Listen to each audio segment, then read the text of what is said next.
but one of the guys that get a lot of credit is Steve Blackman for muscular development. I mean, those guys have done an extraordinary job for years and years and years to promote health, to promote fitness, to promote strength, to promote bodybuilding, powerlifting, weightlifting, and all of those kind of things. So the contributions they made is gigantic, and I hail them for that.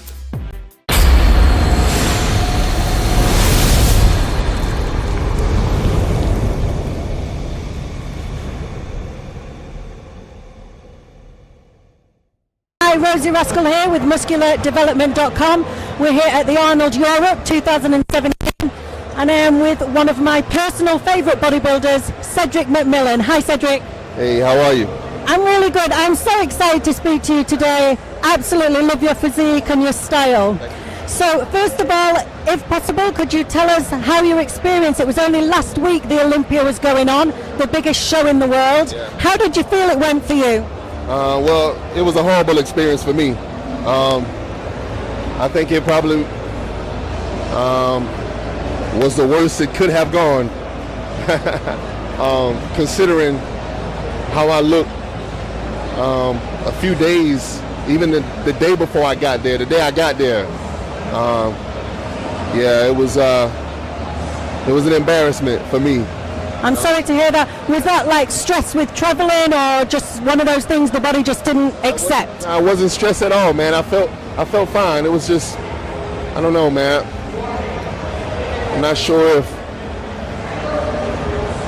the plan that, I don't know. Yeah, just another one of those learning things each year. Yeah, I don't even know if it's a learning thing at this point now. It just went fucking horrible. Okay, well, are you competing tomorrow to rectify this? Oh no, I'm gonna be here at the Expo. I took the whole summer off to prepare for the Olympia, you know. So now I also take some work, you know. So I go around and travel for them and represent the company, you know, doing appearances and stuff. So I'll get that work done, but I will be competing again very soon. Yeah, awesome. I think you're probably one of the bodybuilders that has the most passionate fans. So we're kind of pulling you away at the moment from all these fans. Yeah. But I just want to tell you a little bit of my personal experience. Last year was my first time ever competing at the Olympia in the women's physique, and it was the first time I ever watched the Olympia. And Cedric was the first competitor on stage that I ever saw, and my mind was completely blown. It filled me with so much excitement and passion for the sport because of the way that you perform and show your physique. I'm really interested to know how much time you put into the posing and showing off your physique on that day. I really hate to say this, but I don't put any physical time into my posing. It's all mental. I never have a choreographed routine. I never have a planned routine. Because it was the wrong music, wasn't it, at the Olympia last year? Yeah, it was, but I could still do what I had to do, you know? So for me, I get on stage, and whatever I feel at the moment, that's what I do. And I like to be that way. If I had a plan, if it was choreographed, then I would be restricted to do, you know, exactly what I plan to do, or I would be thrown off, right? But if I just go with how I feel and the energy of the crowd, then I'm free to do whatever I want in the moment, you know, and I would prefer that. I love to hear that, because my background is I'm a contemporary dancer, right. So to hear that, I can relate to that, definitely. Yeah, I mean, you have a general plan in your head of what you would like to do, but when you get in the moment, things change, you know, and to be able to be free enough to change with the moment, I think makes it even more beautiful. It makes it even more emotional, and it allows you to connect with the people that are watching. You know, there's some people that'll be watching and you can't connect to them because they don't even know what they're looking at. But for those that are able to really see what you're trying to give them, you know, to be able to connect with them, you know, I think is very important. I completely agree. And when you have such a beautiful classic shape, it's not hard to look so good. You know, it was sad for me because, you know, when I came out Friday, you know, I always say, you know, no matter what place they give me, I just want to give a good show for the fans. And for the people that support me, I want to make my body look good for them, you know. And when things didn't go the way, you know, I went out for my routine. I didn't even want to be there, you know. I was like, oh my God, let me just get this over with, you know. So I really feel, incomplete with that, So I left a lot there that I have to go back and regain, Yeah.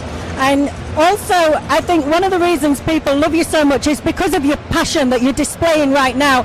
I saw that you were doing some youth work, and I'm really excited to hear a little more about this because I used to teach underprivileged school children.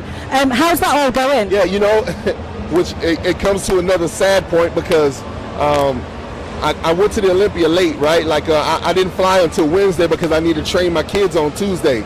And I don't never talk to them about my bodybuilding, but somehow most of them knew that I was going for a competition. So they all came and was telling me good luck and everything. So, and one of the first things I thought of is, shit, I got to go home and they're going to find out I'm a loser, And I'm funding the program with the money that I earn from bodybuilding. And so right now I'm trying to get the money together to get a facility for them.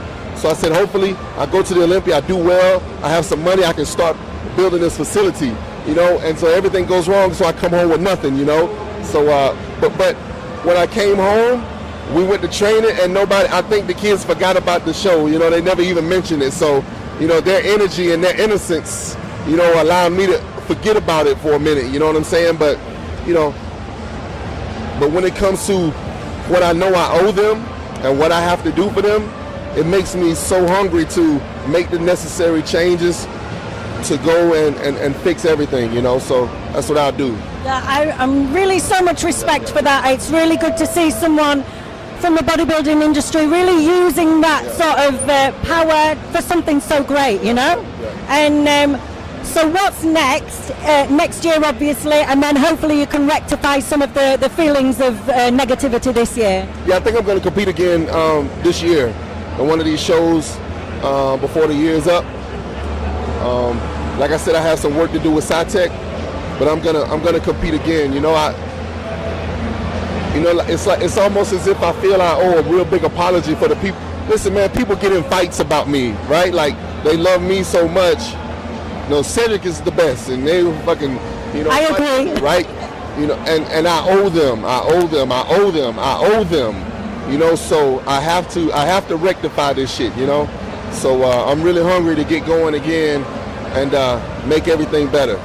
Well, we're not going anywhere. The fans are firmly behind you. So whenever you're ready, we're going to be excited to see you again. Thank you so much, Cedric. Is there anything else you'd like to say before we wrap it up? Yeah, usually I don't do interviews for MD, but since it's you and this dress, I said okay, Thank you so much, Cedric McMillan. I'm Rosie Rasco, musculardevelopment.com. Oh, and Thank you. wait a second. And we're supposed to do a doubles routine, right? Yes, do you know? We're going to do a doubles routine. I wanted to know. I was chatting to someone called Cedric McMillan on Instagram, and then I had this thought, was it really him? Yeah. So, yeah, we're going to do a doubles routine. Yeah, we're going to do that, yeah. Okay, thank you so much.